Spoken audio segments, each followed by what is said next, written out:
Hi friends, இன்றைக்கி நம்ம computer சாம்பிராணி எப்படி செய்யணுன்னு பார்க்க போகிறோம். அதுக்கு முதல்ல ஒரு பாத்திரத்தில் இது பாரிஸில் கிடைக்கும் மரத்தூள் ஜிக்கெட்டு எல்லாம் சேர்த்து கம்ப்யூட்டர் சாம்பிராணி செய்கிறதுக்குன்னே கொடுத்துருவாங்க. அதை நம்ம வாங்கிட்டு வந்துடணும். இது சாம்பிராணி தூள். நம்ம சாம்பிராணி கட்டி சாம்பிராணி வாங்கிட்டு வந்து வீட்டில் நல்லா பவுடர் பண்ணி வச்சுக்கணும். நான் வேப்பிலை கொஞ்சம் அரைச்சி வச்சுருக்கேன் காய வச்சு. அது ஹெர்பல்ன்றதுனால அது கொஞ்சம் போட்டிருக்கேன். இது எரா பவுட்ரு. இது தேவைப்பட்டால் போட்டுக்கலாம், இல்லைனா வேண்டாம். அது நல்ல ஸ்மெல்லு கொடுக்கும். இந்த மாதிரி ஆச்சு நம்ம பிவிசி பைப்பு வீட்லேயே செஞ்சு எடுத்து வச்சுக்கிடலாம். இந்த கம்ப்யூட்டர் சாம்பிராணிக்கு தேவையான அளவு தண்ணி இவ்வளோ தாங்க. இதுக்கு தேவையான பொருட்கள். ஃபஸ்ட்டு சாம்பிராணியை நம்ம சேர்த்துக்கணும். அப்புறமா வேப்பிலை காய வச்சு அரைச்சி பவுட்ரு பண்ணி வச்சுருக்கேன்ல, அந்த வேப்பிலையை சேர்த்துக்கலாம். ஹெர்பல்ன்றதெல்லாம் இது நல்லது நமக்கு. அதுக்காக நம்ம அதை சேர்த்துருக்கேன். எரா பவுட்ரு. இது கொஞ்சம் கெமிக்கல் இருக்குங்க இதில், ஆனால் நல்ல வாசனை வரும், நல்ல புகையும் வரும். அதனால் இந்த எரா பவுட்ரு கொஞ்சோண்டு சேர்த்துருக்கேன் நான். இப்போ 1/4 கிலோ தாங்க நம்ம செய்கிறோம். 1/4 கிலோ மரத்தூள் எடுத்திருக்கேன்.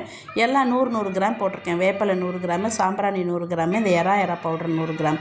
இவ்வளோத்தையும் சேர்த்துட்டு நம்ம இப்போ நல்லா தண்ணி விட்டு புட்டு மாவு மாதிரி அதை பிசைஞ்சிக்கணும். சப்பாத்தி மாவு மாதிரி பிசையக்கூடாது. நல்ல உதிரியாக புட்டு மாவு மாதிரி அதை நம்ம கொஞ்சம் கொஞ்சமாக தண்ணி தெளித்து அதை நம்ம புட்டு மாவு மாதிரி பிசைஞ்சிக்கணும். இது ஹெர்பல் இருக்கிறதுனால இது நல்லதுங்க. நல்ல வாசனையாக இருக்கும், நல்லது. பாருங்கள், இப்போ நம்ம நல்ல புட்டு மாவு மாதிரி பிசைஞ்சு எடுத்துட்டோம். தண்ணி தெளித்து கையில் பிடிச்சா இந்த கொல்கட்டை பிடிக்கிற மாதிரி இந்த அளவு வரணும். அதுக்கப்புறம் நம்ம திரும்ப உதிர்த்து விட்டுக்கிடணும்.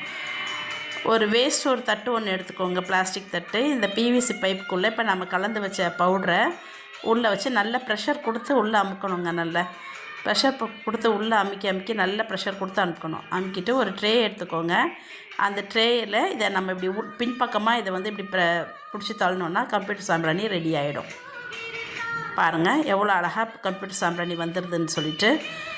அதில் எதனா பிசுறு இருந்ததுன்னா தட்டி விட்டுட்டு அழகாக அடுக்கி வச்சுக்கோங்க. இதை வெயிலில் காய வைக்கக்கூடாது, வீட்லேயே நிழல்லையே காய வைங்க. நல்ல ட்ரேயில் நிறைய அடுக்கி வச்சுட்டு காய வச்சுருங்க. அவ்வளோதான் ஃப்ரெண்ட்ஸ், நம்ம கம்ப்யூட்டர் சாம்பிராணி காஞ்ச உடனே பாருங்கள் எப்படி இருக்குதுன்னு சொல்லிட்டு. இப்போ நான் இதை ஊதுபத்தி மாதிரி ஏற்றி காமிக்கிறேன், எப்படி இருக்குதுன்னு பாருங்கள். நம்ம இதில் வேப்பிலெல்லாம் சேர்த்துருக்கோம். நம்ம தேவைப்பட்டால் இன்னும் நிறைய மூலிகை சேர்த்துக்கலாம். நான் வெறும் வேப்பிலை மட்டும் செஞ்சுருக்கேன். பாருங்கள், நல்ல புகை வருது, நல்ல வாசனையும் சூப்பராக இருக்குது. அந்த எரா பவுடர் சேர்த்ததுனால வாசனையும் ரொம்ப நல்ல வாசனை வரும். சாம்பிராணியும் குங்குலியும் கிடச்சா குங்குலியும் சேர்த்துக்கலாம். தேங்க்யூ.